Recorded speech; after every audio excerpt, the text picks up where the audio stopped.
Hi ಎಲ್ರಿಗೂ ನಮಸ್ಕಾರ. ನೀವು ನೋಡ್ತಾ ಇದ್ದೀರಾ Satish Kannada tech YouTube channel. ಇವತ್ತಿನ ವಿಡಿಯೋದಲ್ಲಿ ನಾವೊಂದು ಬೋಯಾ ಮೈಕ್ನ ಬಗ್ಗೆ ತಿಳ್ಕೊಳ್ಳೋಣ. ಈ ಒಂದು ಮೈಕ್ ಏನಿದೆ ಆಲ್ಮೋಸ್ಟ್ 90% ಯೂಟ್ಯೂಬರ್ಸ್ ಈ ಒಂದು ಮೈಕ್ನ ಯೂಸ್ ಮಾಡ್ತಾರೆ. ಯಾಕಂದರೆ ಈ ಒಂದು ಮೈಕ್ನ ಸೌಂಡ್ ಕ್ವಾಲಿಟಿ ತುಂಬ ಚೆನ್ನಾಗಿದೆ. ಮತ್ತು ಇದರ ಅಡ್ವಾಂಟೇಜಸ್ ಏನಂದರೆ ಈ ಒಂದು ಮೈಕ್ನ ನಾವು ಡೈರೆಕ್ಟಾಗಿ ಮೊಬೈಲ್ಗೆ ಕನೆಕ್ಟ್ ಮಾಡ್ಕೊಬೋದು. ಮತ್ತು ಇದನ್ನು DSLR ಕೂಡ ಕನೆಕ್ಟ್ ಮಾಡ್ಕೊಬೋದು. ಒಂದು ಅಡಾಪ್ಟರ್ ಕೊಟ್ಟಿರ್ತಾರೆ, ಒಂದು ಬಾಕ್ಸಲ್ಲೇ ಕೊಟ್ಟಿರ್ತಾರೆ ನಿಮಗೆ. ಒಂದು ಅಡಾಪ್ಟರ್ ಮುಖಾಂತರ ನೀವೊಂದು ಇದನ್ನು DSLRಗೆ ಕನೆಕ್ಟ್ ಮಾಡ್ಕೊಬೋದು.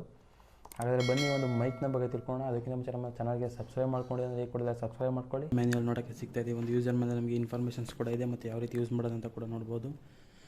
ಅದನ್ನು ಬಿಟ್ಟರೆ ನಾವು ಒಂದು ಬಾಕ್ಸ್ನಲ್ಲಿ ನೋಡೋದಾದರೆ ಒಂದು ಬಾಕ್ಸ್ನ ಮೇಲೆ ಒಂದು ಕೋಡ್ ಇದೆ.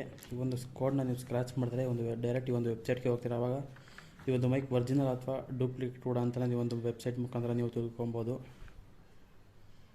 ಅದಾದಮೇಲೆ ನೀವು ಒಂದು ಬಾಕ್ಸ್ನ ಓಪನ್ ಮಾಡ್ತಾರೆ. ನಿಮಗೆ ಇಲ್ಲಿ ನೋಡ್ತಾ ಇರ್ಬೋದು, ಈಗ ವ್ಯಾರಂಟಿ ಕಾರ್ಡ್ ಸಿಗ್ತಾಯಿದೆ ನಿಮಗೆ. ಈ ಒಂದು ವ್ಯಾರಂಟಿ ಕಾರ್ಡ್ ನಿಮಗೆ 1 year ವ್ಯಾರಂಟಿ ಕೂಡ ಸಿಗುತ್ತೆ. ಅದಾದಮೇಲೆ ಈ ಒಂದು ಪೌಚು ಈ ಒಂದು ಕೂಡ ಇರುವಂಥದ್ದು ನೋಡ್ತಾ ಇದ್ದೀರಾ. ಆಕ್ಸೆಸರೀಸ್ ಈ ಒಂದು ಮೈಕ್ ಈ ಒಂದು ಬಾಕ್ಸಲ್ಲಿರುವಂಥ ಕಂಪ್ಲೀಟ್ ಆಕ್ಸೆಸರೀಸ್ ನೀವು ನೋಡ್ತಾ ಇದ್ದೀರಾ. ಇದನ್ನು ಬಿಟ್ಟರೆ ಒಂದು ಬಾಕ್ಸಲ್ಲಿ ನಿಮಗೆ ಬೇರೆ ಏನೂ ಸಿಗೋದಿಲ್ಲ. ಒಂದು ಬೋಯಾ ಸ್ಟಿಕ್ಕರ್ ಕೂಡ ಸಿಗ್ತಾಯಿದೆ, ಇದೊಂದು ಹೊಸದಾಗಿ ಆ್ಯಡ್ ಮಾಡಿರೋವಂಥದ್ದು.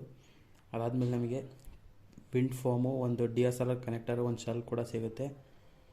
ಅದಾದಮೇಲೆ ಒಂದು ಕ್ಲಿಪ್ ಸಿಗುತ್ತೆ.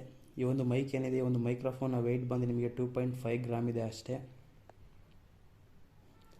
ನೋಡ್ತಿರೋದು ಈಗ ಬೋಯಾ ಸ್ಟಿಕ್ಕರ್ ಇದೆ. ಬೋಯಾ ಸ್ಟಿಕ್ಕರ್ ಈ ಒಂದು ಹೊಸದಾಗಿ ಆ್ಯಡ್ ಮಾಡಿರುವಂಥದ್ದು. ಅದಾದಮೇಲೆ ಒಂದು ಪೌಚ್ ಇದೆ. ಈ ಒಂದು ಪೌಚ್ ನಮಗೆ ಒಂದು ಮೈಕ್ನ ಕ್ಯಾರಿ ಮಾಡೋಕ್ಕೆ ತುಂಬ ಯೂಸ್ ಆಗುತ್ತೆ. ಯಾಕೆಂದರೆ ಈ ಒಂದು ಮೈಕ್ ವೈರ್ ಕೂಡ ತುಂಬ ಉದ್ದ ಇದೆ, ಅದರಿಂದ ನಮಗೆ ಕ್ಯಾರಿ ಮಾಡೋಕ್ಕೆ ಈಸಿ ಆಗುತ್ತೆ. ಅದಾದಮೇಲೆ ಒಂದು ಶೆಲ್ ಯಾವ ರೀತಿ ಹಾಕೋದಂತ ನೋಡೋಣ. ಈ ಒಂದು ಶೆಲ್ ಏನಿದೆ,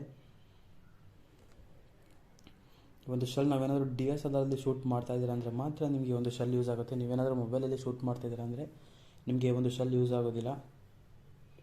ನೀವೇನಾದರೂ DSLRಲ್ಲಿ ಶೂಟ್ ಮಾಡ್ತಾಯಿದ್ದೀರಾ ಅಂದರೆ ಮಾತ್ರ ಇದನ್ನು ಶೆಲ್ ಹಾಕ್ಕೊಳ್ಳಿ. ನಿಮ್ಮ DSLR ಬ್ಯಾಟ್ರಿ ಪವರ್ ಕೂಡ ಆಗುತ್ತೆ. ನೋಡ್ತಾ ಇರ್ಬೋದು, ಈಗ ನೀವೇನಾದರೂ ಮೊಬೈಲಲ್ಲಿ ಶೂಟ್ ಮಾಡ್ತಾಯಿದ್ದೀರಾ ಅಂದರೆ ಒಂದು ಬಟನ್ನ ಆಫಲ್ಲಿ ಇಕ್ಕೊಬೇಕಾಗುತ್ತೆ. ಅದೇ ನೀವು ಕ್ಯಾಮ್ರಾದಲ್ಲಿ ಶೂಟ್ ಮಾಡ್ತಾಯಿದ್ದೀರಾ ಅಂದರೆ ಒಂದು ಬಟನ್ ಆನಲ್ಲಿ ಇಕ್ಕೊಂಡು ಶೆಲ್ ಹಾಕೋಬೇಕಾಗುತ್ತೆ ನೀವು. ಈಗ ಈ ಒಂದು ಮೈಕ್ರೋಫೋನಿಗೆ ವಿಂಡ್ ಫಾರ್ಮ್ ಹಾಕೋಣ ನೋಡಿ. ಈ ವಿಂಡ್ ಫಾರ್ಮ್ ಏನಿದೆ ಒಂದು ಲೈಟಾಗಿ ನಿಮಗೆ ಗಾಳಿ ಸೌಂಡನ್ನ ಕಮ್ಮಿ ಮಾಡುತ್ತೆ. ಫುಲ್ಲು ಕಡಿಮೆ ಮಾಡೋಕ್ಕಾಗೋದಿಲ್ಲ, ಹೆವಿ ಕ್ವಾಲಿಟಿ ಅಂತ ಹೇಳೋಕ್ಕಾಗೋದಿಲ್ಲ. ಲೈಟಾಗಿ ಒಂದು ಗಾಳಿ ಸೌಂಡನ್ನು, ಆಮೇಲೆ ನಿಮಗೆ ನಾಯ್ಸ್ ಕ್ಯಾನ್ಸಲೇಷನ್ಸ್ ಕೂಡ ಮಾಡುತ್ತೆ. ಇದು ಫುಲ್ಲು ನಾಯ್ಸ್ ಕ್ಯಾನ್ಸಲೇಷನ್ ಆಗೋದಿಲ್ಲ, ಆದರೆ ಒಂದು ಲೆವೆಲಿಗೆ ನಾಯ್ಸ್ ಕ್ಯಾನ್ಸಲೇಷನ್ಸ್ ಕೂಡ ನಿಮಗೆ ಇದರಲ್ಲಿ ಆಗುತ್ತೆ. ಈ ಒಂದು ವೈರ್ ಏನಿದೆ, ಈ ಒಂದು ವೈರ್ ನಿಮಗೆ 6 ಮೀಟ್ರ್ ಉದ್ದ ಈ ಒಂದು ವೈರ್ ನೋಡೋಕ್ಕೆ ಸಿಗುತ್ತೆ. ಈ ಒಂದು ಮೈಕ್ನ ನಾವು ಮೊಬೈಲಿಗೆ ಕನೆಕ್ಟ್ ಆಗಿದೆ ಅಂತ ಯಾವ ರೀತಿ ತಿಳ್ಕೊಳ್ಳೋದಂದರೆ, ಒಂದು ಮೈಕ್ನ ನಾವು ಮೊಬೈಲ್ಗೆ ಪ್ಲಗ್ ಮಾಡಿದ ತಕ್ಷಣ ನಮಗೆ ಇಲ್ಲೊಂದು ಮೇಲ್ಗಡೆ ಒಂದು ಸಿಂಬಲ್ ಬರುತ್ತೆ. ನೀವು ಸ್ಕ್ರೀನ್ ಮೇಲೂ ಕೂಡ ನೋಡ್ತಾ ಇದ್ದೀರಿ. ಈ ರೀತಿ ಸಿಂಬಲ್ ಬಂದಿದ್ರೆ ಮಾತ್ರ ನಮಗೆ ಒಂದು ಮೈಕು ವರ್ಕ್ ಆಗ್ತಾಯಿದೆ ಮತ್ತು ರೆಕಾರ್ಡ್ ಆಗುತ್ತೆ ಅಂತ. ಇಲ್ಲ ಇನ್ನೊಂದು ಫೋಟೋ ನೋಡ್ತಿದ್ದೀರಿ, ಈ ರೀತಿ ಏನಾದರೂ ಸಿಂಬಲ್ ಬಂದಿದ್ರೆ ಒಂದು ಮೈಕ್ ವರ್ಕ್ ಆಗ್ತಾಯಿಲ್ಲ, ಮೊಬೈಲ್ ಇರೋ ಇನ್ಬಿಲ್ಟ್ ಮೈಕ್ ವರ್ಕ್ ಆಗ್ತಾಯಿದೆ ಅಂತ. ಅದನ್ನು ನೀವು ಸೆಟ್ಟಿಂಗ್ಸಲ್ಲಿ ಚೇಂಜ್ ಮಾಡ್ಕೊಬೇಕಾಗುತ್ತೆ ಹೋಗಿ. ವಿಡಿಯೋ ಇಷ್ಟ ಆಗಿರೋ ಲೈಕ್ ಮಾಡಿ, ಶೇರ್ ಮಾಡಿ ಮತ್ತು ಸಬ್ಸ್ಕ್ರೈಬ್ ಮಾಡಿ ಅಂತ ಹೇಳ್ತಾ ಮತ್ತೆ ಸಿಗೋಣ ಮುಂದಿನ ವಿಡಿಯೋದಲ್ಲಿ.